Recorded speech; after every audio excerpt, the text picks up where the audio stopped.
Good evening, everybody. How's it going? It's me, Comic Crack. Just a quick video. I already unboxed everything because I was too eager. But today I came home to a package in the mail from the one and only LahRasa. We had been talking about comics like we do every week. And at one point, she had said that on a UK comic book website, she had seen the copy of Ashley Dust that I was missing. And when I had a look, there was a couple of other things that I've been having a really hard time finding, which we'll look at in a second. So she was kind enough to send me a few books and some extra bits. And I love this stuff. First of all, it's amazing, and I really, really appreciate it.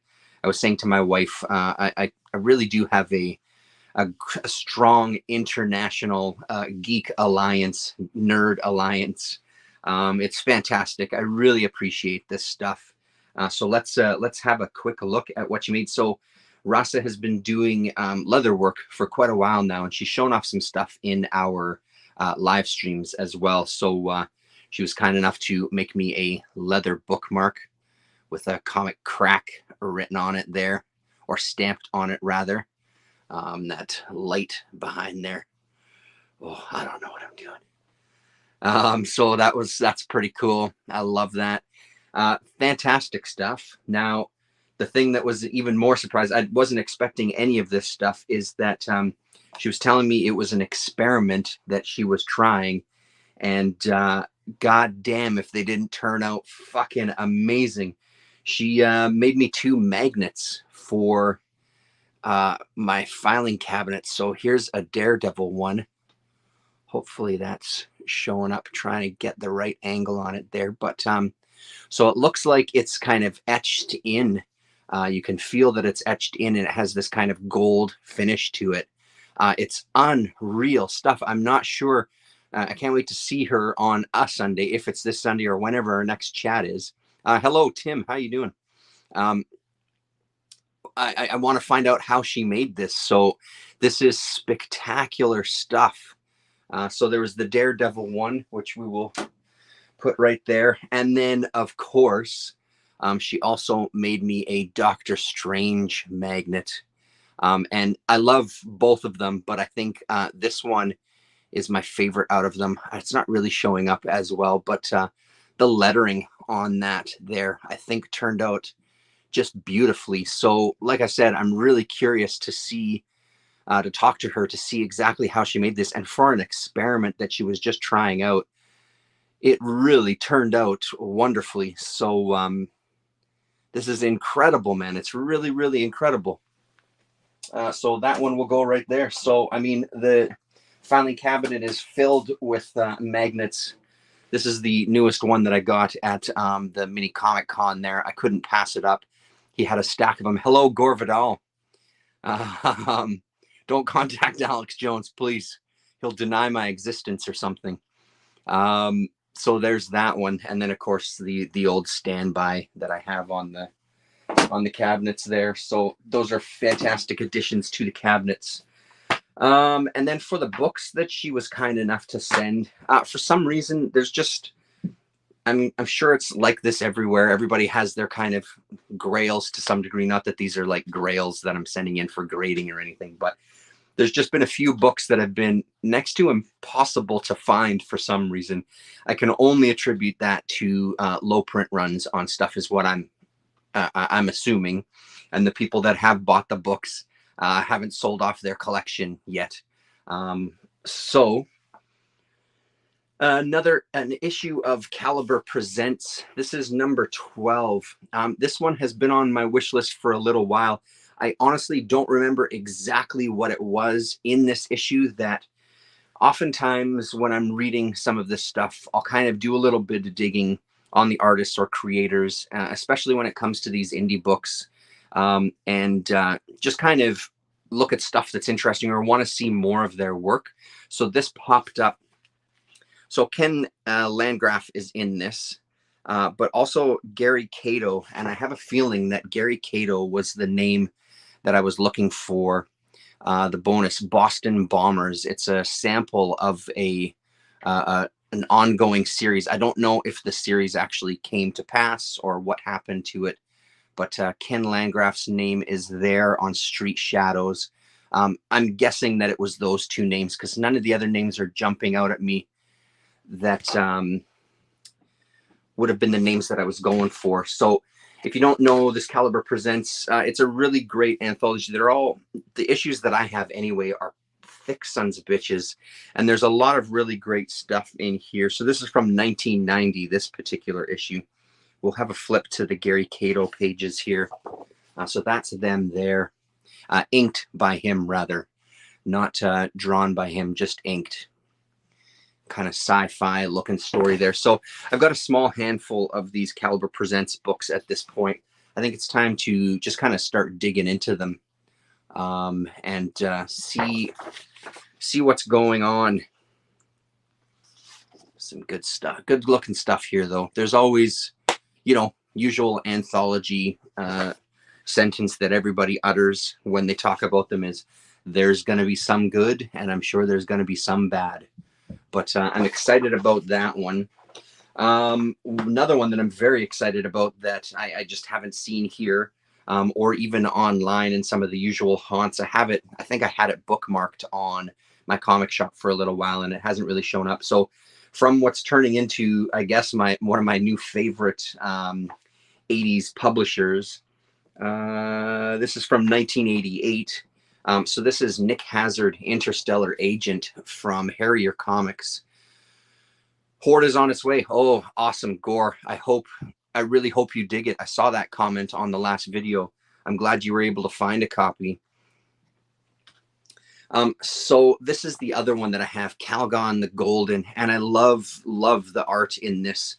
So the deal was they were going to do a series of Ron Turner inked, not that Ron Turner, books based on kind of old pulpy sci-fi novels. But this art style is just really gorgeous. Caught my eye. I think these were the only two that they ended up doing. There might have been an ad for a third one, Lady Domino maybe, or something like that. But I'm not sure if it ever came out because when I was looking on my comic shop for these, I didn't see it come up from Harrier. It came up from other companies, but not Harrier. So Harrier was a UK comics company from the 80s. I've talked about them many times. For those of you who are not regulars here, you've probably heard me or are regulars here rather. You probably heard me talk about Harrier quite a few times at this point. Very excited about this. I love this art style quite a bit. It has that kind of vintage feel to it. So I'm looking forward to it. Let's see if we can get proper credits here. Art and lettering, Ron Turner. Script, Philip Harbottle, based on Lords of 9016 by John Russell Fern. Those names don't mean anything to me, but Gore, Tim, potentially they mean something to you guys. But there we go. So that's an absolute beauty, Nick Hazard. And I finally, these last two books, I can finish the mini series. This one I have been waiting to kind of read and finish for I don't know how long. For those of you that remember Johnny Zero recommended this book to me such a long time ago. I just pulled out the 3 issues recently because I knew this was on its way. Very, very excited to read They Were 11 number 4. This is the last one. It was just a 4-issue mini. My daughter was really taken by this art in this one. So we'll see how it ends. Maybe it's something we can read together. I don't mind rereading it. It's been excellent, an excellent little mini series. I'm very curious to see how this wraps up. And like I said, this has been on my list for so long, and it just never, when I do see They Were 11, it's one of the other issues. It's never this issue. For some reason, this one just has been impossible to find. And this is from 1994. Moto Hagio Shokakukan Incorporated. So the story and art is by Moto Hagio. There we go. So that's They Were 11. And last but certainly not least, the one and only, I can't believe it's in my hand. It's Ashley Dust, number 3 from the 4-issue miniseries. Man, I'm so stoked to see this and have this in my hands. I'm so excited to be able to finish this series. I'm probably going to sit and reread all 4 issues tonight. Look at this stuff. This is Rick McCallum goodness. This and Horde, I was saying in the video the other night, I think are the top picks for Rick McCallum stuff if you're looking for it. Out of the stuff that I've got so far, I don't have everything he's done, but out of the chunk of books that I do have that I've read, the Turtles stuff is really good, and that might be a little bit easier to find. I think he did an issue of Turtle Soup as well, too, but he had a couple of issues in kind of the Teenage Mutant Ninja Turtles main, that you know, I don't even remember what issues there were. Were they around the 20s, something like that? But I would say that Horde, which Gore got his hands on, and this one, if you want to dig a little deeper, these are the 2 to get. These are this 4-issue miniseries and that single issue of Horde. I would strongly and highly, highly recommend. And if Russ Works were here, I'm sure he might recommend them as well too. If you go back to that video, Russ left a fantastic comment with a link to a site called, or a blog rather, called Ink Stains. And there is one of the entries, I think it's number 7, is all about Rick McCallum. And they have some pages there that you can kind of read a couple of stories by him for free online there. So I guess the guy who runs Ink Stains was also an artist and is friends with McCallum. And there was talk of McCallum starting up his own little publishing company to kind of do some books. I don't know if that ever came to pass. There's no links to anything in there. But man, oh man, it's fucking Ashley Dust. I can't believe it. I'm excited about all of this stuff, but I think that this is the book that I'm most excited about. Cannot wait to sit. Did I say what year that was from? Yes, I realized that when I was looking through it, this is 1995. For some reason, in past videos, I kept putting this off as the 80s. I'm way off base on that. So this is 1995 from Night Press. And like I said, it was just a 4-issue miniseries. So that is it. Thanks very much, everybody. The other thing I realized just before I sign off, the other thing I realized is on September... was it September 4th? I think it's September 4th is my 10-year anniversary here on YouTube. It was like at 3 in the afternoon or 2 in the afternoon that I posted my very, very first video here on YouTube back in 2012. So I'm not going to do a huge thing, but I was thinking I might do, like, for that Sunday night wrap, where I kind of look at what I've read this week. I'll probably just kind of talk a little bit about my time here on YouTube. And I don't know if you have anything you want to talk about, come and hang out on Sunday. I'll post the StreamYard link, I guess, or notification on YouTube earlier in the day. So if you're around and if you could make it, I'd love to see you all there.